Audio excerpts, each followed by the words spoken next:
I love Sofia because my son is here.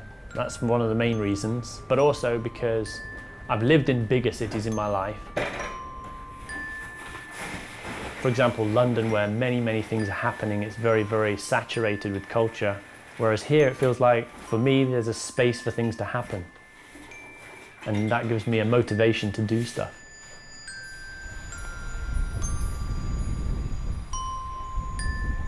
I came to Bulgaria first in about 2005, and I only knew there was a country called Bulgaria about a year before that. And I first was traveling around the country and often coming here on holidays with friends. And it's only later, when I spent a lot more time in Sofia, was when I actually moved here. I hardly knew Sofia before I actually came to live here.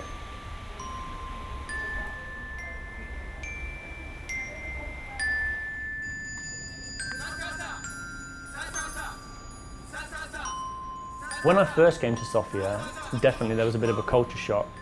More to do with interacting with people. I thought people were being rude to me all the time because they were so blunt and direct, and I was like, oh, what have I done wrong? What did I say?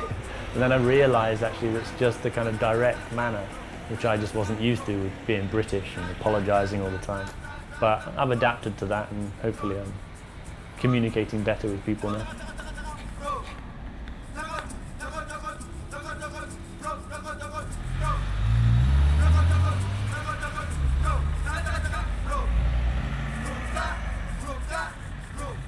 The thing that helped me communicate better with people was when I began to kind of interact with people and work with them.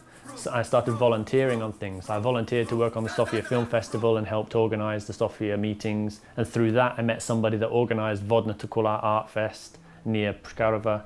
And from that I was kind of motivated to go on and do my own events, like Kino na Chorchik, Crooked Cinema, which is a modest event where we have like live music, a film, often interesting kind of unusual documentaries or occult films or music-related films. Yeah, the whole digestive tract as well as I worked on Posledna Teleneka na Sofia with Ilian Metev.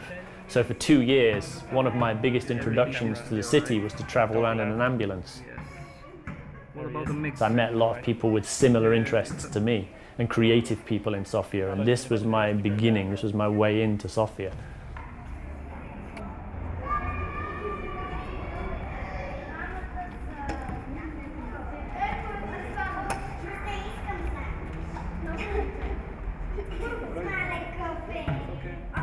I studied filmmaking in London in the late 90s and graduated and went on to travel in South America and make several short films. I had finance through the UK Film Council, so this was always my passion. Always I've had a big passion for culture and art and music and where these things overlap. So this is what I sought out straight away when I came to Sofia. This is what I was looking for and the kind of people that were interested in similar things.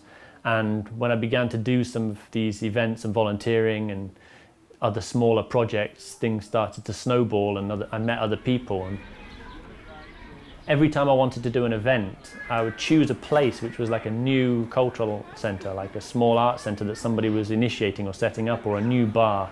And this was a great way of introducing myself to people and not just being a guy in the corner with a drink. I actually had some involvement and interaction and made something, not for money, but it did lead on to meeting people who then gave me work. So it was because I put energy into an activity, into these events, positive things kind of came back to me from that. I never really gave anybody my CV. It was always just doing something or creating something, collaborating on some creative event that gave me other possibilities in Sofia.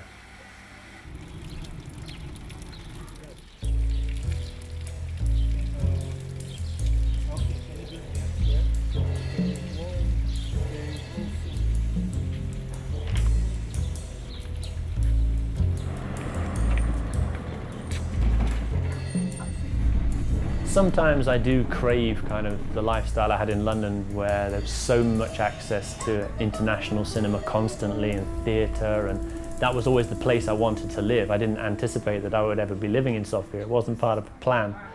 But I do like the fact that here I do feel more like initiative. I take more initiative to make my own things because I'm not just consuming so much other stuff. It gives me the motivation and also makes me feel that there's more value in the things that I'm doing because I'm not comparing them to these amazing artists who are constantly in town every week, like in London.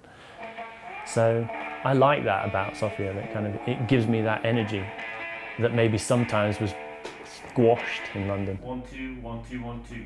Plug the one cable. Man, be honest. I mean, often the projects that I do are working with a small budget or no budget and just driven by inspiration and collaboration with other people that are excited by certain ideas or to see certain films or to engage with each other about certain ideas. And so that's been a big drive. Talk and dance. Just dive deep, awake or asleep.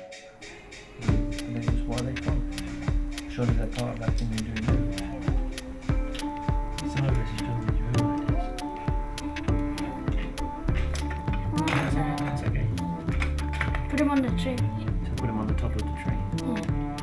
The other day, somebody in August was telling me about the biggest explosion that was ever made in the world, Russia. No, Dad, they never lean backwards. Well, that's actually the mine there. Is there a mine cart? Isn't there a mine cart that goes down that road? There is. One of the most exciting ideas I've been working on for myself at the moment, not for any money, it's just been this idea of a kind of freak rap project based around oceanic themes. So the idea of me being this kind of monstrous sea creature or something like that, and playing with this idea, stream of consciousness rhymes, and also this connects with my idea, my feeling of kind of being a foreigner in different waters and swimming with different species to my own. You know, and this is an interesting metaphor for my existence here in Sofia.